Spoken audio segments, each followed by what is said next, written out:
રાજ્યની જીવાદોરી સમાન નર્મદા ડેમમાં પાણીની આવક નોંધાઈ છે। ઉપરવાસમાંથી નર્મદા ડેમમાં પાણીની ભરપૂર આવક નોંધાઈ છે। સતત પાણીની આવક થતા 70% નર્મદા ડેમ ભરાયો છે। હાલ નર્મદા ડેમમાં 10,000 ક્યુસેક પાણીની આવક થઈ। 128.38 મીટરે નર્મદા ડેમની જળ સપાટી છે તે પહોંચી છે। 128.38 મીટરે ડેમની સપાટી પહોંચી નર્મદા ડેમમાં સતત પાણીની આવક નોંધાઈ રહી છે। ઉપરવાસમાં થતા ભારે વરસાદ બાદ હવે પાણીની આવક સતત વધી રહી છે। રાજ્યની જીવાદોરી સમાન નર્મદા ડેમ અને જેની પાણીની આવક સતત વધી રહી છે। ઉપરવાસમાંથી નર્મદા ડેમમાં પાણીની ભરપૂર આવક થઈ। સતત પાણીની આવક થતા 70% જેટલો આ નર્મદા ડેમ ભરાયો છે। નર્મદા ડેમમાં 10,000 ક્યુસેક પાણીની આવક હાલ નોંધાઈ રહી છે।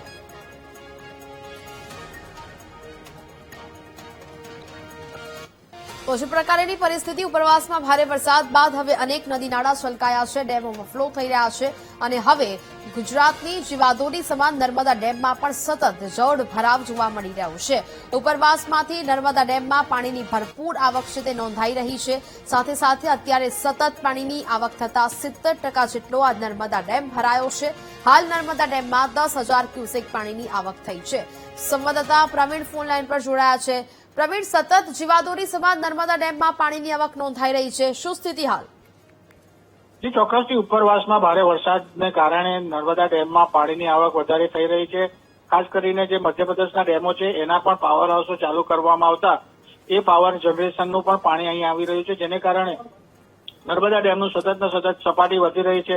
હાલમાં 128 મીટરને પાર કરી ચૂકી છે, સિઝનમાં પ્રથમવાર કરી ચૂકી છે। ત્યારે એમ ચોક્કસ કહી શકાય કે આગામી દિવસોમાં જે નર્મદા ડેમ સંપૂર્ણ ભરાશે ત્યારે ગુજરાત રાજ્યના પીવા અને સિંચાઈના પાણી ચોક્કસ 1 વર્ષ સુધી મળી રહેશે। જી બિલકુલ પ્રવીણ, જાણકારી બદલ આભાર।